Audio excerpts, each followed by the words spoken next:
তারা অগ্রাহ্যকারী হিসেবে গণ্য হয়ে যায়।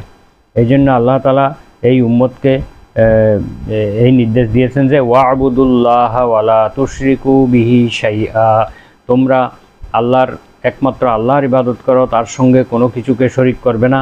ওয়াবিল ওয়ালিদাইনি ইহসানা, এবং তোমরা পিতামাতার সাথে সদ্ব্যবহার করবে। ওয়াবিজিল কুরবা ওয়াল ইয়াতামা ওয়াল মাসাকিন, এবং ইয়েতিমদের সাথে, পিতৃমাতৃহীন লোকদের সাথে এবং মিসকিনদের সাথে তোমরা উত্তম ব্যবহার করবে। ওয়াল জারিজিল কুরবা ওয়াল জারিল জুনুবি, এবং আত্মীয় প্রতিবেশী এবং দূরবর্তী প্রতিবেশী। ওয়াসসাহিবি বিল জাম্বি, চলার পথের সাথী।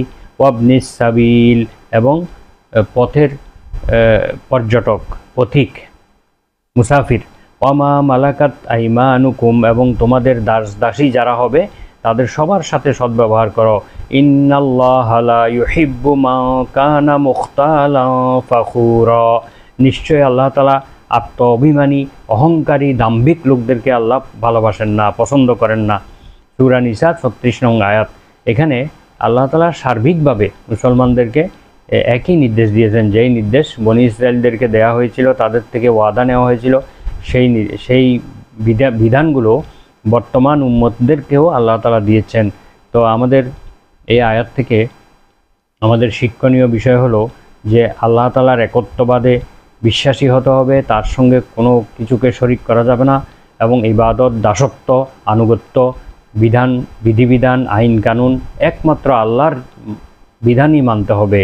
তারপরে নিকট আত্মীয় পিতামাতার সাথে সবচেয়ে উত্তম ব্যবহার করতে হবে। নিকট আত্মীয়, পিতৃমাতৃহীন, মিসকিন বা গরিব ভদ্রলোক, যার অভাবের কথা কেউ জানে না, এমন লোকদেরকে সহযোগিতা করতে হবে, সবচেয়ে উত্তম ব্যবহার করতে হবে, এবং সার্বিকভাবে সকল শ্রেণীর মানুষের সাথে সুন্দর ব্যবহার করতে হবে।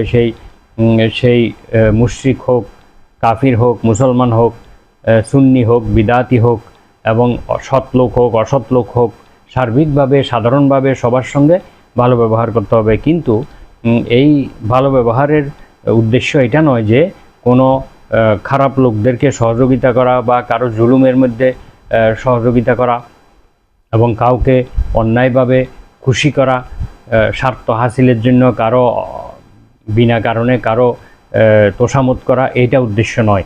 এটা উদ্দেশ্য হলো আল্লাহর বান্দা হিসাবে সবার সাথে সদ্ব্যবহার করা। আর সালাত প্রতিষ্ঠা করতে হবে, যাকাত আদায় করতে হবে। এই দুটি ইসলামের রোকন। ইসলামের 5টি রোকনের মধ্যে সালাত এবং যাকাত অন্যতম। আমরা এগুলির ব্যাখ্যা পূর্বে করেছি পূর্বের পর্বগুলোতে, এবং এই কাজগুলি থেকে কোনোভাবে মুখ ফিরিয়ে নেওয়া যাবে না, এবং মুখ ফিরিয়ে নিলে তারা আল্লাহর অবাধ্য হিসেবে